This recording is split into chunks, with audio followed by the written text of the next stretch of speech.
ازيكم يا احلى متابعين في الدنيا، وحشتوني جدا. النهارده حلقه مميزه جدا، حلقه الرد على الاسئله النسائيه الحاره. زي ما عودتكم ان انا كل فتره بطلع ارد على شويه اسئله نسائيه من اليوتيوب والتليجرام، بس النهارده حلقه مميزه جدا جدا. الرد على الاسئله النسائيه الشطه نار. نبدأ بأول سؤال. ايه اكتر حاجة بتخاف منها الست في العلاقة الزوجية؟ الفشل. اي ست مننا بتخاف من الفشل، بتخاف ان زوجها يطلع يبص بره او يقول لها ان انت مش مكفياني، او انت مش ست، او انت مثلا مش قادرة تديني كل احتياجاتي. فهي الفشل. اي ست مننا بتبقى محتاجة زوجها يقوم من عليها، يعني يزغرط. بتبقى محتاجة الزغرطة. فاي ست مننا، يعني انت اذا كنتي قوية او مش قوية والراجل قايم، بتبقى مبسوطة كده وهو قايم فرحان ومبسوط ان انت اديتيله كل احتياجاته او ان هو اتبسط. فان انت تفشلي او ان هو يقولك انت مش قادره تديني احتياجاتي او انت ست فاشله، او يقوم مش مبسوط ومخنوق ويقوم بقى يشرب سجاير ويخبط في الحيطه وبتاع، فدي اصعب حاجه الست بتتعرض لها، اللي هي الفشل. السؤال التاني. ايه اكتر حاجه بتثير الرجل للست؟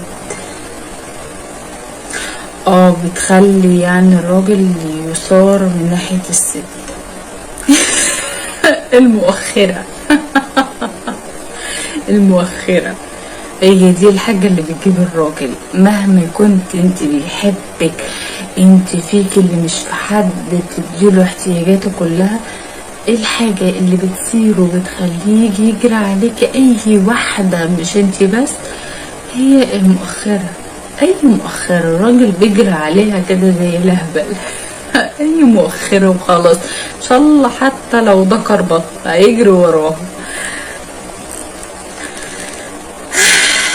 السؤال رقم 3.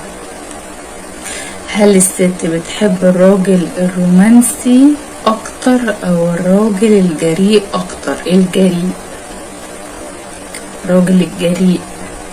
في ست متحبش الجريء، اللي هو الكوميدي والجريء واللي بيسأل واللي بيعمل واللي بيحرك مشاعرها واللي بيطلع احسن حاجة عندها، واللي بيخليها هي ذات نفسها تطلع كل حاجة عندها من غير كسوف، من غير خجل، من غير ان هي مثلا تبقى محرجة منه. الراجل الجريء اللي يديك الصلاحية ان انت تعملي كل حاجة. الراجل الجريء. يحب الراجل الجريء اللي بيسأل، اللي بيدور، اللي لا، بيحب الراجل الجريء. مفيش حد بيحب الرومانسي. يعني انا عن نفسي لو قلت لي الرومانسي او الجريء، لا، احب الراجل اللي يبقى شامل في كل حاجة، رومانسي وجريء وبيتكلم وبيضحك وبيعرف يظبط الست وبيعرف يتكلم وبيعرف يعمل كل حاجة. فلا، الراجل الجريء اكتر. السؤال الرابع. ايه الحاجات اللي بتخلي الزوج يغضب من زوجته؟ الغضب عموما الراجل ما بيغضبش غير من حاجتين، او يمكن اكتر حاجتين اللي الزوج بيغضب منهم. العلاقة، ان انت دايما عيانة ودايما رافضة العلاقة معاه، وان انت دايما صوتك عالي وبتطلعي اسرارك بره. يعني الست كده اللي هي دايما صوتها عالي دي، دايما تلاقي اسرار البيت طالعه بره، لان الناس بيجوا في ايه ومفيش ايه، فبتفضل تحكي. فدايما بيتضايق جدا جدا الست اللي صوتها عالي وبتطلع اسرار البيت بره. ما هو ان انت صوتك عالي فالناس بتسمع انت ايه داير في بيتك جوه. اصل حد ممكن يقول لي ايه جاب دي؟ لا، ان الصوت العالي الناس بره في الجيران بيقعدوا يسمعوا، فيعرفوا مشاكل بيتك ايه.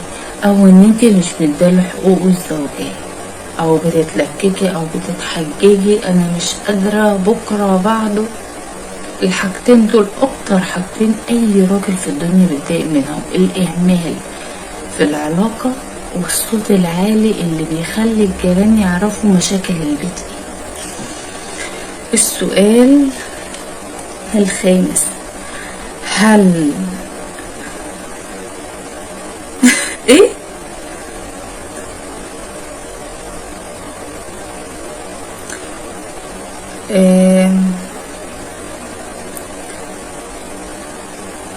هو هل النساء الرغبة في سن اليأس؟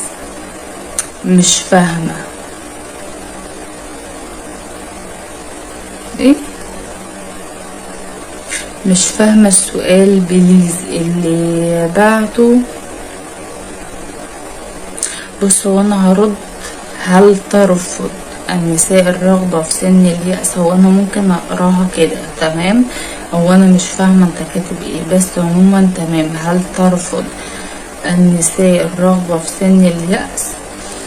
لو هو ده السؤال، ده قصدك في السؤال، هل ترفض النساء الرغبة في سن اليأس؟ لا، ما بترفضش ولا حاجة خالص، ده بالعكس بتبقى جامدة جدا جدا جدا، وبتبقى محتاجة جدا. يعني انت بتحاول ان هي تحسس نفسها ان هي لسه مرغوب فيها، وان هي ست، وان هي بتصير اي راجل، وان هي لسه انثى. فلا، بيبقى عندها نفس الشغف ونفس الرغبة ونفس كل حاجة. فما فيش واحدة خالص، ده بالعكس اي واحدة بتبقى دخلت على سن اليأس بتحاول تثبت لنفسها ان هي لسه ست. لان في ناس كتير تقولك سن اليأس يعني خلاص، لا لا لا لا خالص، لا ما بترفضش، بالعكس ده بتبقى اقوى من الاول. او انا اللي شفتهم قدام عيني كانوا اقوى من الاول. ومرة كان في حد اعرفه يعني انقطعت الظروف الشهرية وخلاص عندها سن اليأس يعني وكده، فلقيتها لابسة قميص وحاطة ريحة والدنيا معاها زي الفل خالص. فبقول لها يعني هل انت يعني بعدها بتحس عادي ان انت فعلا مفيش اي حاجة؟ قالت لي بالعكس، ده انا حسيت دلوقتي ان انا مثيرة اكتر من الاول، وعايزة اثبت لنفسي ان انا يعني بجيب الراجل اكتر، وعايزة اثبت للراجل ان انا مفيش حاجة اتغيرت فيا، وان انا ست كاملة. فهي بيبقى عندها حتة كده ناقصة شوية ان هي ست زي اي ست، ست زي اي ست. بالعكس ده بتعمل اكتر بتعمل اكتر، بتعمل كل حاجة. السؤال السادس هو رقم 6، هو اصل الراجل ست من البداية؟ لا دي انت عايز عالم فيه. لا والله ما اعرفش، ده سؤال ايه ده نظري ولا عملي؟ طيب فيزياء ولا كيمياء؟ لا ما اعرفش، هو اصل الراجل ست من البداية؟ لا والله ما اعرفش، لا وحياة ربنا ما اعرفش، اول مرة اسمعه. هو انا اللي اعرفه ان البني ادم اصله قرد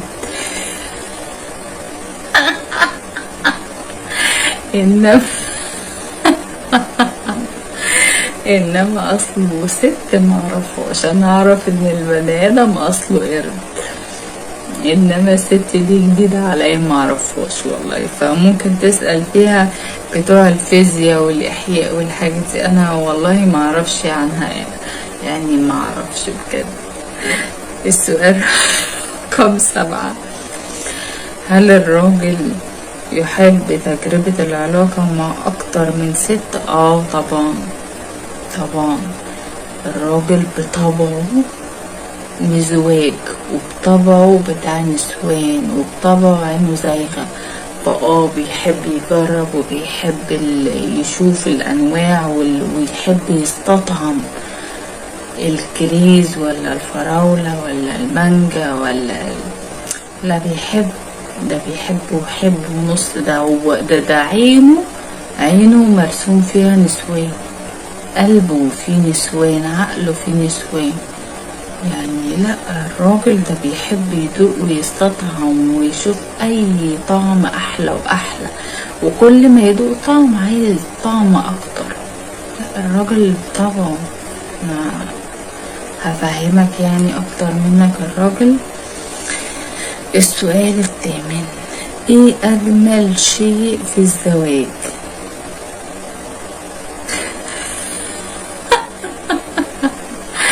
طب ارد من الناحية العلمية ولا من الناحية الرومانسية ولا من ناحية من ناحية ايه؟ طيب احلى حاجة في الزواج، احلى حاجة في الزواج، بص هو الزواج فيه حاجات كتير قوي، بس انا كمان من وجهة نظري احلى حاجة في الزواج الطفل. والله العظيم بيعوضك عن اي حاجة، عن غياب الزوج، عن اهمال الزوج، عن تعب اي حاجة في اليوم بتحصل، بيعوضك عن كل حاجة، بيخليك تشتغل وانت راضي علشان تجيب له اللي هو عايزه، بيخليك تبقى بتستحمل حاجات انت مش قادر تستحملها علشان خاطره، يعني عايز تجيب حاجة من السما عشانه، بيخلي ايامك حلوة وعايز تصحى كل يوم بنشاط وحيوية علشان تشوف هو طلباته ايه. فاحلى حاجة في الدنيا الاطفال طبعا، ربنا يدي كل عايز يا رب. السؤال التاسع: فوائد الجماع. بتقلل التوتر، بتعتبرها ان هي رياضة، يعني احنا بنعتبر ان الجماع ده من انواع الرياضة، يعني والله ما انت بتعمل رياضة صح ولا ايه؟ مش بتعمل رياضة؟ بيخفف عنك التوتر، صح ولا ايه؟ ايه تاني؟ بيعزز صحة الدماغ، بيخلي دماغك صاحية طول الوقت، بيحسن الدورة الدموية، بيخلي القلب يشتغل بصحة ونشاط. عايز ايه تاني؟ بيعمل يعني كل حاجة، بيعمل عازل كده بينك وبين الأمراض، بيخلي الأمراض بينك وبينها عازل. ايه تاني؟ انا كده خلصت؟ لا كده ما خلصتش، كده خلصت. معقول؟ استنوا في اسئله. استنوا، في هنا حد قال لي سؤال. السؤال رقم 10: ازاي اعرف ان جوزي مبسوط معايا في العلاقة؟